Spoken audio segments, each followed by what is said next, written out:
Kung ganito ang iyong panaginip, ngayong araw ay nakapanaginip mong kasama mo ang isang dating kaibigan o kamag-anak at masaya kayong nagdiriwang, ito ay may paalala.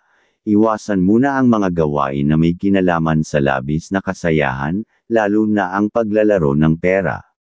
Maaaring ang saya na iyon ay mauwi sa bigat ng loob o kalungkutan.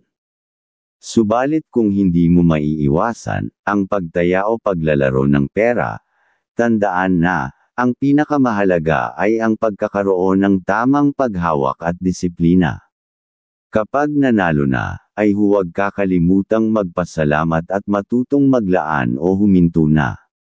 Sa ganitong paraan, ang kasiyahan ay mas magtatagal, at hindi ka mauuwi sa pagsisisi.